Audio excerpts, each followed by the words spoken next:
하나님이 이스라엘 백성들이 드디어 40년 동안 광야에서 다 훈련을 받고 이제 요단강을 지나서 가나안 땅 그 정복을 시작하게 될 때 그때 굉장히 놀라운 일을 역사하셨는데 요단강 물이 끊어지게 하셨습니다. 우리가 이 일들에 대해서 다 기억하실 것입니다.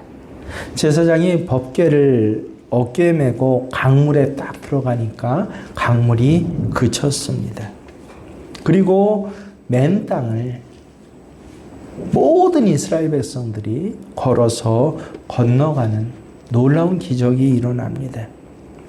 그 요단강을 건넌 다음에 이스라엘 백성들은 두 가지 감사의 기념비를 세웁니다. 놀랍게도 하나는 요단강 한복판에 세웁니다. 여호와 법궤가 요단강 한복판에 있을 때 그 흐르던 여러분 화천 저 강물이 완전히 중간에 길이 생기도록 끊어졌다라고 생각을 해보십시오. 그때 그 물 끊어진 마른 맨 땅인 화천 바닥 강바닥에 지파 수대로 가서 돌 12개를 큰 돌을 갖다 모아서 그것으로 강바닥에 기념비를 세웠습니다. 그리고 또 하나를 세웠는데 이번에는 강을 건넌 요단 강둑에 그 길갈의 강둑에다가 요단강 바닥에 있었던 돌 12개를 다시 한번 지파의 수대로 가져다가 그 강둑에 감사의 기념비를 세웠습니다. 생각해 보세요. 저 요단강 바닥에 세웠던 기념비는 이제 강물이 다시 흐르게 되면 안 보이게 됩니다. 근데 길갈 강둑 언덕에 세운 기념비는 이제 대대로 이스라엘 백성들이 볼 수 있게 된 것입니다. 이게 무슨 뜻이냐? 하나님께서 그냥 어떤 세레모니 같이 혹은 세크리멘트 같이 어떤 표식과 예식으로 순서로 그렇게 만든 것이 아닙니다. 여기는 분명한 이유가 있다라고 하는데 여호수아 4장 6절 7절 말씀에 이렇게 말씀하셔요. 이것이 너희 중에 표징이 되리라. 후일에 너희의 자손들이 물어 이르되 이 돌들은 무슨 뜻이냐 하거든. 그들에게 이르기를 요단 물이 여호와의 언약궤 앞에서 끊어졌나니 곧 언약궤가 요단을 건널 때에 요단 물이 끊어졌으므로 이 돌들이 이스라엘 자손에게 영원히 기념이 되리라 하라 하시니라. 그래서 길갈에 세웠던 눈에 지금 보이는 저 기념비는요, 단순히 우리가 요단강을 건넜어. 우리 며칠 전에 2, 3일 전에 제헌절이 있었죠. 이 헌법이 새롭게 세워진 날이야 라고 해서 그런 건넜던 사건들, 그 날에 대한 것 때문이 아니다라고 하는 것입니다. 그래서 표징이라고 하셔요. 지금 이스라엘 백성들은 요단을 건넜지만 여러분 건넌 것으로 끝난 게 아닙니다. 이제 가나안 정복이 시작돼 큰 문제들, 큰 어려움들을 훨씬 더 광야 때보다 더 많이 해결해야 합니다. 광야 때는 먹는 거 누가 먹여주셨어요? 하나님 먹여주셨어요. 마시는 거 하나님이 마시게 하셨어요. 심지어 옷과 신발조차도 신경도 안 쓰게 그렇게 하나님께서 하셨어요. 길을 가는데 구름기둥, 불기둥으로 하나님이 이로와 저로와 좌측 깜빡이 우측 깜빡이 켜는 것처럼 그렇게 인도하셨어요. 그런데 이제는 어때요? 저 가나안 땅에 들어가거든. 이 요단강을 건너면 가나안 땅에 들어가는데 지금 다 건넜잖아요. 이제는 가나안 정복이 시작되는 것입니다. 가나안 땅에 들어가자 만나가 그쳤더라. 이제는 자기 손으로 농사 지어서 먹고 살아야 돼요. 광야에서는 하나님이 인도하시고 이끄신 대로만 가면 됐지만 이제는 땅 한 평이라도 어떻게 해야 돼요? 하나하나 정복해 들어가야 합니다. 바로 가나안 땅의 이 정복의 시간들, 정복의 날들을 살아갈 표징이 되리라 라고 하신 것이에요. 이것은 지금 이스라엘 백성에게, 이후에 이스라엘 백성들의 자손들에게 표징이 뭡니까? 증거예요.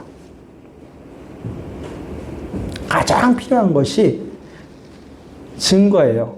이 돌들을 보고 야, 하나님이 요단을 건너게 하셨습니다. 그리고 더 중요한 게 뭐예요? 하나님께서 이제 가나안 땅을 정복하게 하실 것입니다. 그리고 후손들에게는 30년, 60년, 100년 지나서 후손들에게는 어떻게 돼요? 또, 야, 하나님이 정복하게 하셨습니다. 는 증거가 될 것이다. 그래서 이 표지는 감사의 기념비라는 것입니다. 가나안 사람들은 이스라엘 백성들이 요단강 설마 건너오겠냐라고 생각을 했습니다. 건너더라도 지금은 추수 때예요. 이 추수 때가 중요한 게 뭐냐면 요단 강물이 제일 그 수위가 높아지는 때입니다. 뭐 우리로 하면 장마 때예요. 어제도 폭우가 밑에 지방에서 1시간에 75mm인가를 내려갔고 여러 장마의 피해를 봤다고 하잖아요.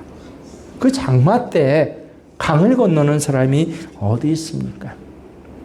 쪽배를 타고 건너든지 뭐 몇몇 체력 좋은 군사들은 한강을 뭐 저희 장인어른께서는 헤엄쳐서 건넜다고 그렇게 얘기하십니다. 하여튼 혹 그런 사람이 있을지라도 강둑에서 바라보고 화살 쏘고 창 던지면 다 죽을 거 아닙니까? 그래서 적어도 장마 때에는 요단강 못 건너라고 한 것이에요. 근데 기절초풍할 일이 벌어진 것이에요. 아니, 요단강이 갈라지고요. 이스라엘 백성들이 싸움 잘하고 헤엄 잘 치는 군인들만이 아니라 모든 백성들이 아이들, 노인들, 여인들, 심지어는 걷지 못하는 사람은 부축을 받아서라도 절대 건너지 못할 거야. 특별히 지금은. 근데 한 사람도 빠짐없이 다 건넜더라라고 하는 것입니다. 그걸 직접 성에서 내려다봤어요. 그래서 가나안 사람들이 얼마나 그것이 충격이었는지요. 여러분, 첫 성, 그 강대한 성을 소개하면서 성경에 뭐라고 합니까? 철옹성이다라고 하고, 두 번째는 안악자손이 거기 있더라.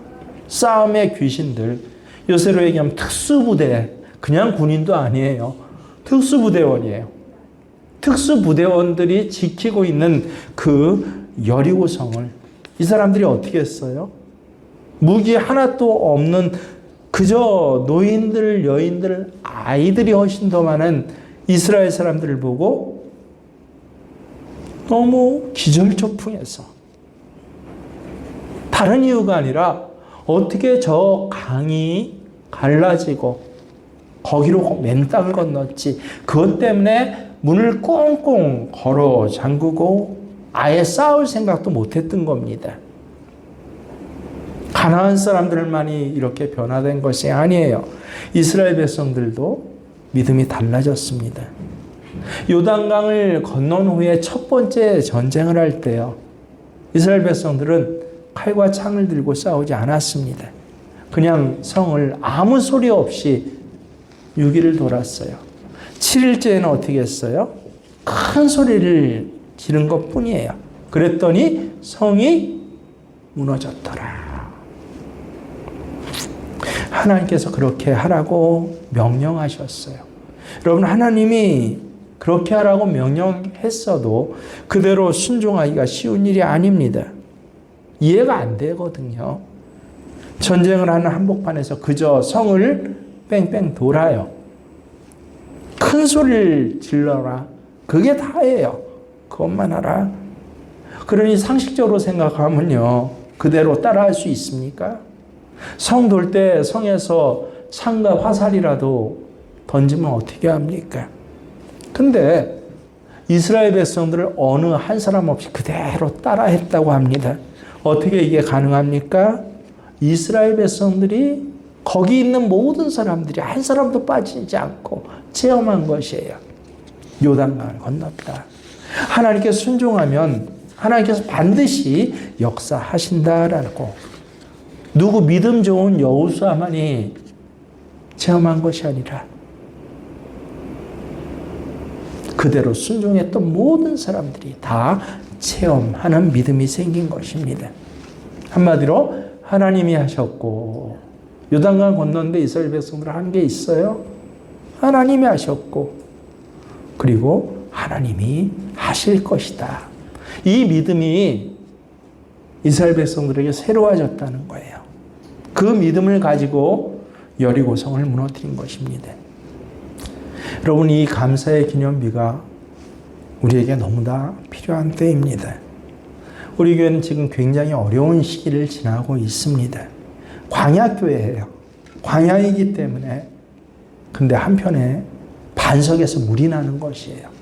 광야이기 때문에 불기둥, 구름기둥으로 하나님께서 일방적으로 인도하시는 것이에요. 이런 하나님의 놀라운 역사가 있기도 하지만 이 역사는 어때요? 또 광야여서 어려웠기 때문에 그 많은 불순종과 불신앙 사건들이 벌어지고 있는 것입니다. 우리에게 그런 일들이 있어요. 그리고 있을 것입니다. 그런데도 어떻게 하셨어요? 오늘 창립기념 15주년 예배 드리기까지 여기까지 하나님께서 인도하셨습니다. 그래서 기념비는요, 여러분 사건의 기념비가 아니에요. 창립, 감사, 주일. 감사의 기념비인 것입니다. 저는 지금 우리 교회가 광야교회이지만 또 이제 요단강을 건너서 요단강을 정복해야 하는 그 일들 앞에 서 있다라고 생각합니다. 요단강을 걷는 건 엄청난 은혜요, 대단한 일이에요. 근데 이제 시작에 불과합니다. 이제부터 감당해야 할 일은 지난날과는 비교할 수 없이 클 것입니다. 그래서 이때 하나님께서도 우리에게 창립 감사주의를 맡게 하셨어요. 제가 광야교회 예배 드리기부터 제 눈이, 시각, 말이 달라진 게 있어요. 창립 감사주일이 되었습니다. 추수감사주일이 되었습니다. 여지껏 그랬어요. 아니요. 이번 주일을 왜 창립감사주일로 맡게 하셨는가? 왜 내가 오늘 드리는 이 예배가 창립감사의 예배가 되게 하신 것인가? 야, 이건 특별한 뜻과 은혜가 있다라고 하는 것이에요. 무엇이 필요한 것입니까? 지금까지 하나님이 하셨습니다. 이건 감사해요. 그렇기 때문에 앞으로도 하나님 하실 것입니다.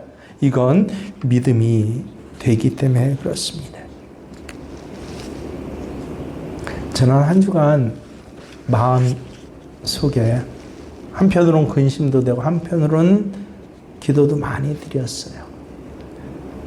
이 어머님이 응급실에 이제 실려가셨다고 두세 번 여지껏 한 10여 년 전부터 한 15년 전부터 그런 일이 있었는데 두세 번 정도 있었는데 한 번도 저한테는 직접 알리지 않으셨어요. 그것도 다 지나고 나서 한 달, 두 달 지나고 나서 두 달 전에요. 엄마 응급실 갔대라고. 그것도 동생이 늘 전해줍니다. 멀리 있는 오래비 걱정하고 힘들어할까봐 그러는 것이죠. 근데 이번에는 얼마나 급박하고 위험했는지 그 응급실 가는 날 직접 저한테 처음으로 응급실 간다, 병원 간다 전화가 온 거였어요. 그래서 이건 정말 큰일이구나 라고 두세 번 있었던 일이 아니라 저에겐 큰 일로 다가와서 이걸 어떻게 해야 되나. 당장 이 차키를 들고 이 나갈 준비를 하다가 나가기 전에 하나님 앞에 기도 먼저 해야겠다. 기도를 하는데 얼마나 놀라운 은혜를 주셨는지 몰라요. 내가 가서 할 수 있는 일이 아무것도 없어요. 이젠 정말 하나님이 해주셔야 돼요. 그 믿음이 그 어느 때보다 더 커졌습니다. 그리고 하루 있다 놀랍게도 위험하다라고 하는 어머님이 하루 있다 전화를 하셨어요. 그래서 어머님 본인이 많이 아프다. 이제는 일어나기 힘들 것 같다. 하면서 늘 목회하는 아들 때문에 걱정이 교회 걱정이에요. 그래서 이젠 예배도 못 드리러 갈 것 같다. 제가 그 전날 달려갔으면 내 어머니 라고 했을 거예요. 근데 달려간 대신 하나님 앞에 기도하고 뜨겁게 은혜 받을 때 그때 하나님 주신 은혜 여러 가지 기억들이 뭔지 아세요? 여기까지 어머니를 이 젊어서부터 혈압이 220, 230이에요. 가게 바로 앞에 약국 친하게 지내던 약국이 있는데 약사가 어머니 혈압 재어보고 처음에 깜짝 놀라서 병원 당장 가서 입원하지 않으면 당신 죽는다고 했어요. 근데 그 약사를 보고 30년을 가게를 운영을 하셨어요.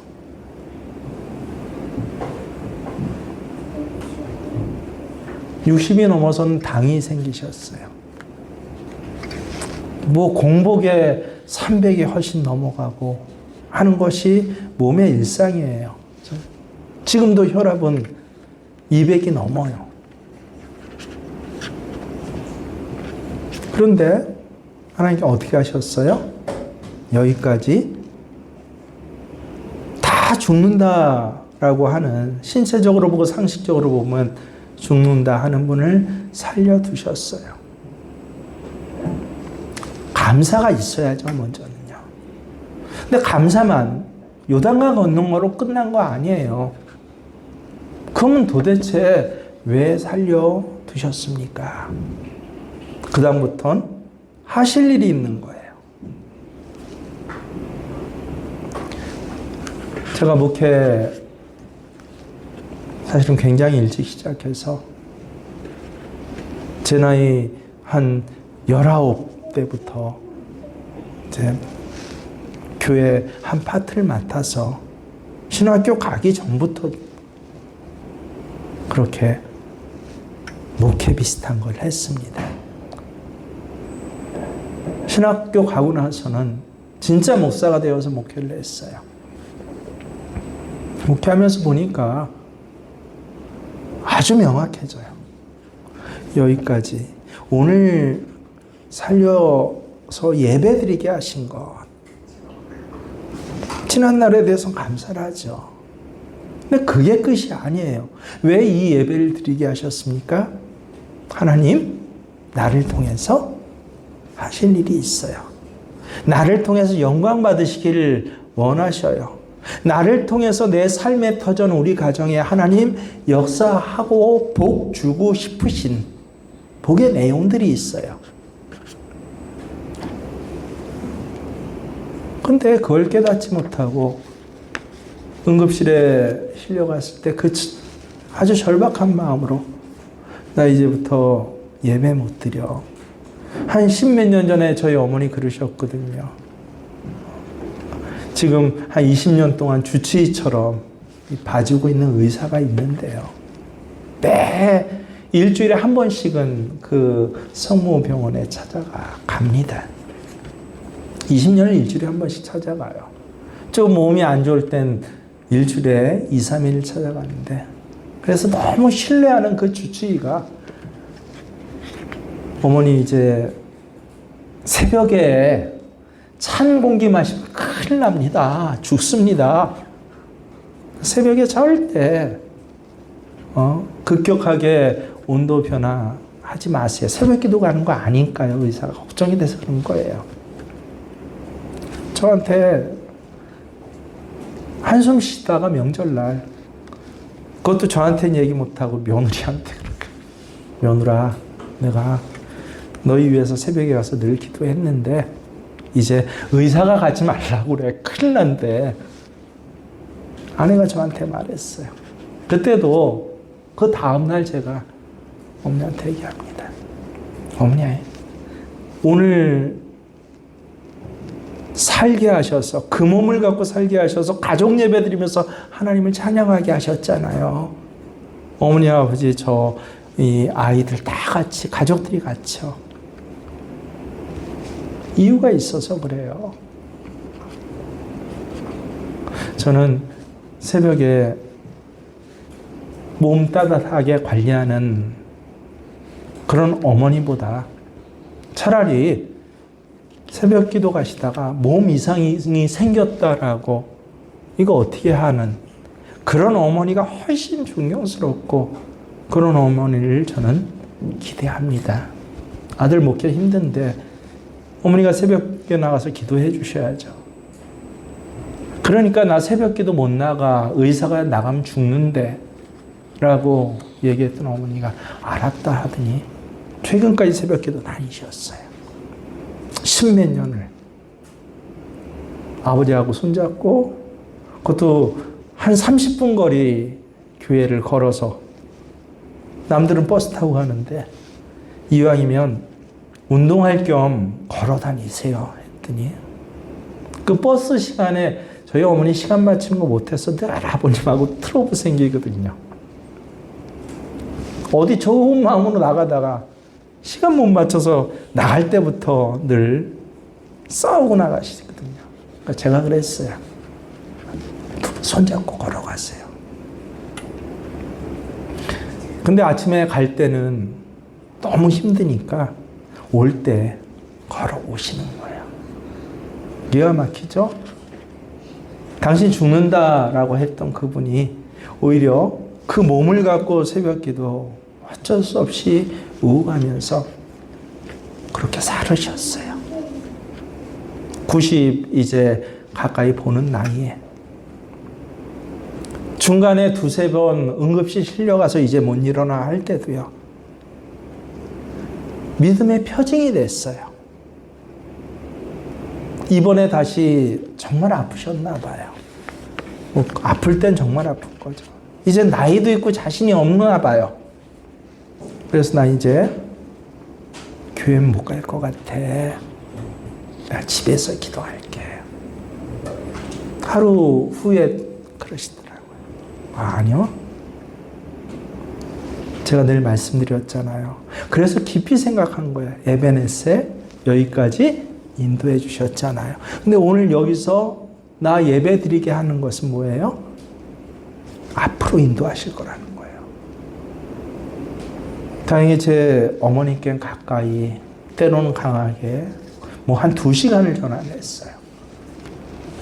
자꾸 설득을 했죠. 근데 그렇지 못한 분들을 목회하면서 너무 많이 봤어요. 처음 응급실 실려가던 날 이제 예배 못 드릴 것 같아. 놀랍게도 그래서 그 다음날 돌아가시냐 하면 그게 아니에요. 그리고 1년, 2년, 3년, 4년을 누워서 살아요. 기가 막혀요. 감당해야 할 사명이 있는데 하나님 이제부터 복 주시고 함께 하실 시간인데 그 시간을 누워서 살다가 문제는 신앙 다 잊어버려요. 누우니까 불평하고 원만하고 많잖아요. 처음에 하나님 살려주세요. 일으켜 세워주세요. 일으키시면 제가 예배 드리러 갈 거예요.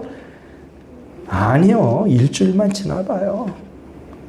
문제는 본인만 신앙 다 날려먹는 것이 아니라 간호하고 그거 지켜보는 가족들은 어때요?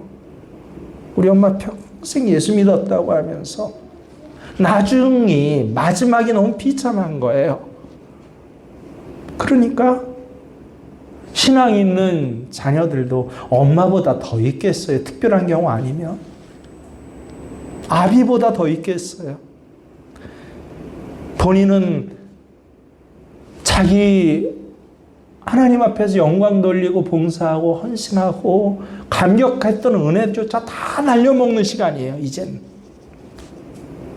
가족들은 아예 은혜가 차단되는 시간이에요. 그런 분들을 너무 많이 봤어요. 제가 기도 제목이 그렇잖아요. 하나님, 나 예배 드린 날이, 예배 못 드리는 그 주일이 내 마지막 주일입니다. 가장 하나님께 영광 돌리게 해주세요. 많은 분들이 근데 어떡하냐? 뭐 이번 주에 몸이 좀 안 좋다라고 하면 저희 어머니를 2시간 동안 어떻게 설득했냐면요. 이번에 정말 마음이 다치셨어요. 난 안 돼. 난 못해. 근데 제 여동생이 굉장히 효녀예요. 같이 이제 있으면서 멀리 있는 오래비 못한 역할을 다 해요. 아들 역할까지 다 해요. 심지어는 일주일에 한 2-3번 식사를 직접 저희 어머니와 아버지랑 같이 해요. 한 달에 1번 내지 2번은 뭐 인천 강화까지 맛있는 맛집이라는데 있으면 그 차 타고, 제 여동생이 이제 남편이 일찍 사별을 했거든요. 그 부분을 어미 아버지한테 그렇게 하는데 너무 감사해요. 그래서 지난주에 어디 갔다 왔어요? 했더니 강화도를 갔다 왔대요. 강화도 어디 가서 맛집에 가서 그렇게 먹고 왔다고 너무 좋아해요. 3주 전에 어디 갔다 왔어요? 라고 제가 물어보니까 인천을 갔다 왔대요, 이번에는요. 그리고 포천을 갔다 왔대요. 좋아하시는 떡갈비집이 있어요, 숭우리에. 30년 단골집이 있고. 아니, 차 타고 인천 갔다 오면서 딸이 같이 가자고 하면, 오늘 좀 몸 안 좋다고 이제부터는 예배 안 드리러 가. 기가 막히잖아요. 여러분, 저는 영적 눈이 띄어서 한번 생각을 해보세요. 이제 그러면 응급실에 계속 누워 계실 거예요? 아니면 2-3주 후에 분명히 또 이 사랑하는 딸이 엄마 아빠 모시고 어디 가자고 할 텐데 거기 안 가실 거예요. 거긴 가고 싶고 가야 된대요. 근데 왜 예배는 제일 먼저 예배 못 드린다고 해요? 딸하고는 심지어 차 2-3시간 타고 가도 너무 좋대요. 근데 왜 하나님 앞에서 드려진 예배는 나 조금만 마음에 이상이 있으면, 나 조금만 몸에 이상이 있으면 그건 이제 못하는 게 당연한 게 돼요? 근데 제가 경험을 했잖아요, 목회하면서.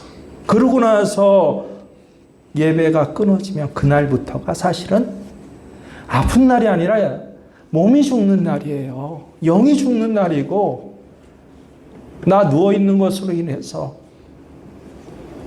내 삶의 터전이 파괴되는 날이에요. 저는 저 목회하면서 너무나 많이 봤어요. 그래서 2시간 넘도록 통화 시간을 보니까 그렇더라고요. 어머니 이거 이렇고 이래요. 간절히 그랬더니 마음에 또 설득이 되셨어요. 약해진 마음이 다시 세워지셨어요. 그 첫 설득이 됐던 사건이 한 10몇 년 전에 있었던, 자기가 20년 동안 자기를 돌봤던 그렇게 친밀한 아들 같은 의사가 어머니 이제 새벽에 찬바람 쐬면 어머니 큰일 나고 죽습니다. 죽을지도 몰라요. 할 때 하나님 앞에, 죽을지 몰라도 하나님 앞에 나갑니다 한 그 10몇 년 전에 큰 사건이, 그 중간에 몇 번 응급실에 들어갔다 나오셨다 했던 그 절박한 과정 속에 이번에 이제 90 앞두고 몸 상태가 너무 안 좋아질 것 같아요. 하지만 언제께 체험이 됐어요? 그때 의사까지 나 죽는다고 그랬는데 내가 안 죽었지. 의사 말 안 듣고 하나님 말씀 믿고 따랐더니 안 죽었지. 이게 뭐가 됐다? 체험이 된 거예요. 이걸 기억하게 되고 이걸 바라보게 되니까 앞으로 살아갈 날들이 믿음으로 고백되는 거예요. 최고의 복이 뭔지 아는 거예요. 응급실에 실려갈 때, 몸져 누울 때, 사기당하고, 이젠 앞길이 막막할 때, 그럴 때 뭐 하라? 이것이 너희에게 표징이 되리라. 그래서 이 표징이 이렇게 중요하구나. 여러분, 표징은 언제 표징이 돼요? 요단강물이 넘실거릴 때요. 상식적으로 생각해서 이건 누구도 건널 수 없어. 상식적으로 생각해서 이젠 끝이야. 라고 할 때 생기는 게 뭐예요? 그게 표징이구나.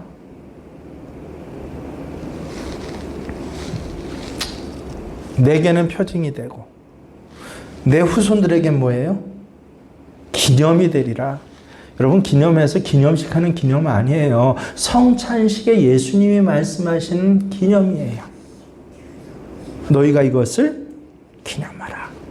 성찬식을 통해서 예수님이 내 안에 있고 내가 예수님과 함께 살아갑니다. 아예 예수님 보장해 주셨잖아요. 이것은 내 몸이니, 이것은 내 피니. 이게 기념이에요. 내 눈에는 내가 겪은 신앙의 체험이 되고요. 이 신앙의 체험이 그냥 옛날 사건이 아니라 표징이 되어서 내 후손들에게는 예수의 함께 하심의 성찬식이 그 능력이 되는 것. 이게 바로 요단 강둑 길갈 언덕에 세워진 감사비. 요단강물이 다시 흐르면요, 강 한복판에 세워졌던 감사비는 물에 덮쳐서 이제 다 보이지 않아요. 이게 뭐예요? 지금까지 지내오게 하신 하나님의 은혜. 근데 이 강둑에 세워진 기념비, 왜 하나님이 2개의 기념비를 세우라고 하셨을까요? 하나님 기념비 세우는 거 질색하시는 분이에요. 어떤 눈에 보이는 형상도 만들지 말라. 사울이 그 형상 만들었다가 왕에서 쫓겨나고 완전히 망해버리잖아요. 사울의 족보 내내가 한날 한시에 망해버리잖아요. 기념비 때문에 그래요. 근데 하나님 왜 그렇게 싫어하신 기념비를 2개나 세우라고 하셨어요? 길갈 언덕의 기념비요. 강물 속의 은혜는 강물에 잠겨요. 보이지 않게 돼요. 그러고 보니까 우리가 그래요. 지난날 10년 전에 하나님 나 살려주셨는데 그거 은혜입니다 라고 하는데 보여요? 에베네셀 하나님 은혜라고 하잖아요. 여기까지 하나님 도우셨습니다. 이런 은혜 없는 사람이 어디 있어요? 다 은혜 한가락 하지 않아요? 예수 믿으면? 근데 지금 삶의 자리 앞으로의 문제에서는 어떻게 살아가요? 은혜 없는 사람처럼 살잖아요. 내가 신앙생활했던 그 고백보다 의사 한마디가 더 중요하잖아요. 강물 속에 잠겨버렸어요. 안 보여요. 그래서 하나님께서 2개를 세우라고 하셨구나. 안 보이는 은혜도 중요해요. 이게 없으면 안 돼요. 하지만 정말 중요한 건 앞으로 살아갈 날에 하나님의 역사예요. 언제 역사하셔요? 이제 가나안 전쟁에서 역사하셨다. 그러고 보니까 다 이해가 됐어요. 드디어. 소영원이 그렇게 절박한 몇 날을 보내고 나서 다 이해가 돼요. 그렇구나. 하나님께서요, 우리에게 감사하라라고 성경에 몇 구절 있지만 성경의 가장 표준이 뭐예요? 십계명이에요. 첫 번째. 여러분 십계명에 감사란 말 있습니까? 신앙인의 표준인데 없어요. 기가 막히잖아요. 여러분 성령의 열매 9가지 알죠? 사랑과 희락과 평강. 야, 이게 있어야 크리스찬이야. 이게 있어야 믿는 사람이지. 거기 감사 있어요, 없어요? 없어요. 놀랍게도. 예수님께서 제일 복 있는 사람에 대해서, 팔복에 대해서 말씀하셨잖아요. 마음이 가난한 자가 복이 있다. 애통이 한 자가 복이 있다. 감사하는 자 복이 있다는 말이 있어요, 없어요? 없어요. 참 이상하죠? 왜 이 가장 표지, 삶의 표지를 가르치는 이 십계명과 성령의 열매와 팔복에는 왜 감사란 명령을 안 하셨을까요? 나중에 알았어요. 여러분, 감사는 굉장히 중요한 것이지만 독특한 것이 있기 때문에 그래요. 사랑하라, 예배하라, 기도하라. 여러 가지 계명들은요. 기억하세요. 내 신앙의 성숙과 관련이 있어요. 신앙이 성숙돼야 사랑하고 기도하고 마음이 가난해지고 안식일을 열심히 지키고 사랑하는 사람 실하게 화평의 사람이 되는 것. 이건 내 신앙의 성숙과 관련이 있는데 감사는 아주 특별해요. 그냥 우리 자신을 말하는 것이에요. 여러분 어린애 아이에게 지난주에도 말씀드렸죠. 감사하라. 감사해야 돼. 인사드리고 와. 뭐 어른이 주시면 고맙습니다. 인사해. 이렇게 가르치잖아요. 그런데 어른들에게 특별히 40 넘고 50 넘었는데 더욱이 70대고 80 됐는데요. 감사하라라고 가르치면요. 그건 그 사람 무시하는 거하고 똑같잖아요. 80대신 분들이 있죠. 옆에 젊은이가 와서 그럼 목사라도 당신 감사하십시오. 목사는 감사라는 소리 자주 하니까 옆집 사람이 감사해야 돼 라고 하면 기분 좋아요? 나 무시하는 거잖아요. 우리가 실제로 사랑한다라는 말보다 감사한다는 말 많이 쓰잖아요. 누가 문 하나 열어줘도 감사해요. 가게 가서 물건 하나 사갖고 나오는데도 감사해요. 생활 속에서 늘 감사가 있어요. 왜요? 알았어요. 하나님 내 속에 심어주신 하나님의 본성이에요. 그래서 아담과 하와를 부부로 삼을 때 너희가 뭐 정복하라, 사랑하라, 뭐하라 가르치셨는데 뭐하라고는 안 가르치셨어요? 감사하라. 왜요? 아담과 하와를 그렇게 만드셨어요. 감사의 사람이도록. 사람에게 혹시 감사를 제대로 하지 않으면요. 그럼 어떤 것을 실수하고 잘못했을 때보다 우리 마음이 딱 닫혀버려요. 저 사람은 감사를 모르는 사람이에요. 여러분, 거의 그러면 그 다음부터 사람 취급 안 합니다. 여러분이 그렇잖아요. 근데 하나님께 더 마찬가지예요. 하나님께서 우리에게 모든 것을 거저 주셨어요. 우리는 공짜라고 생각하지만 하나님은 어마어마하게 지불하셨어요. 천지를 창조하시고 나 살아갈 수 있는 모든 것을 하나님이 주셨어요. 여러분 하늘 돈 내고 보는 사람 있어요? 이제 여름 오는데 시원한 바다 돈 내고 봐요? 단풍나무 드는 거 돈 내고 봅니까? 무엇보다 나 호흡하고 숨 쉬는 거 돈 내고 해요? 내가 생존하는 데 있어서 가장 중요한 결정적인 것은 하나님 그냥 다 주셨어요. 우리가 지옥 가지 않고 천국 가게 하시고 그 우리 구원도 그냥 주셨어요. 하나님 편에서는 아들을 죽여서 주셨지만 우리 편에서는 어때요? 그냥 주셨어요.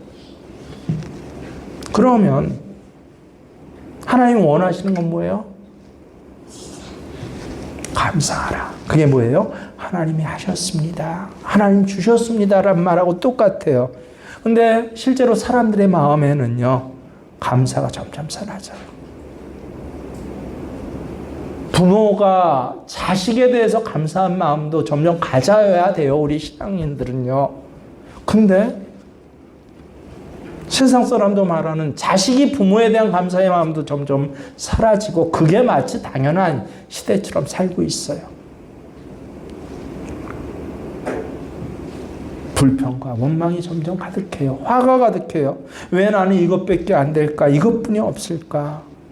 하나님에 대해서도 감사한 마음보다 원망스러운 마음 들 때가 더 많아요. 그러니까 원래는 아담과 하와에게 감사의 사람으로 살게 하셨는데 사탄이 뭔가를 심어줬어요. 불만을 심어줬어요. 그래서 우리 그 아름다운 하나님의 형상이 타락을 해서 타락한 본성 속에 하나님께서 원래 우리에게 주시지 않은 한 가지가 생겨났는데 그게 뭐예요? 감사가 사라져버렸다.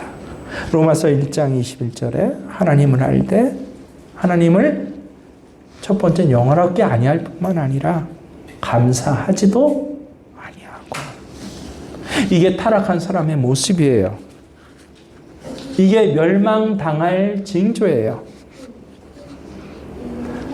오늘 창립 감사 주일로 예배드리고 있지만 내 마음에 혹시 하나님께 영광 돌린 건 차지하고 가장 기본적으로 감사가 사라졌다.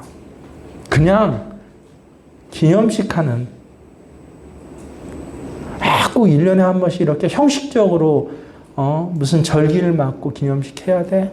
오히려 감사해야 할 날에 생각이 많고 원망이 많아지는 시대에 우리는 살고 있어요.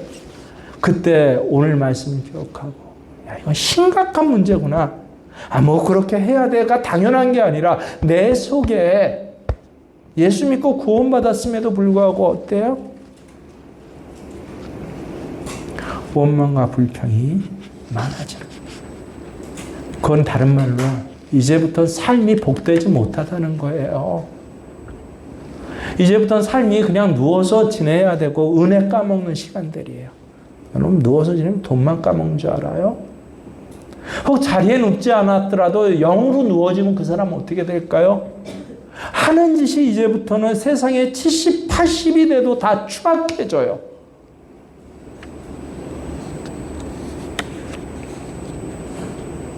기가 막히잖아요. 그래서 물속에 있는 너무 중요한 은혜의 기념비뿐만 아니라 내 눈에 보이고 과거의 은혜가 중요한 게 아니라 이제 살아갈 날들은 하나님이 역사하신 날들이야 라고 하는 길갈의 기념비를 세우게 하셨구나. 내가 오늘 나와서 하나님 앞에 호흡하며 예배 드린 것만 해도 그것 한 가지만 해도 난 지금 대체할 수 없는 은혜를 받고 있는 것이에요. 여러분 가정이 힘들어요. 어느 때보다 어려워요. 하더라도 나 이미 받은 은혜는 어때요? 난 영생을 얻었고 천국 백성이 되었어요. 이것 하나만 가지고도 하나님 감사합니다라고 고백하며 살 수 있는 것. 그게 희미해지고 없을 때 눈에 보이게 하셨어요. 아, 그래서 내가 오늘 창립 감사 기념주일 맞게 하셨구나. 하나님 앞으로 하실 것입니다. 하셨구나. 그래서 이 감사가 특별한 거예요. 올해 내가 이 특별히 교회 창립 감사의 이 날을 보내게 하신 하나님, 이제 내년 7년, 8년에 정말 하나님이 그렇게 하셨습니다 하고 얼마나 큰 찬양을 하나님께 돌리게 할까요? 그걸 생각하면 정말 감격뿐입니다. 오늘 혹시 여러분 창립 기념 감사의 날과 맞이해 해서 혹은 다른 부분에서도 감사가 없었습니까? 그렇다면 오늘 내가 감사의 날 예배 드리게 하신 하나님, 아들이 2시간 전화 걸듯이 그렇게 다시 이 감사가 무엇인지, 앞으로 내가 어떻게 살아가야 하는지를 분명히 깨닫게 하신 이 하나님께 첫 번째는 무엇으로 감사? 에베네셀로 감사하시고, 두 번째는 여호와의 이레로 기대하시는 여러분 되시길 주의로 축원합니다.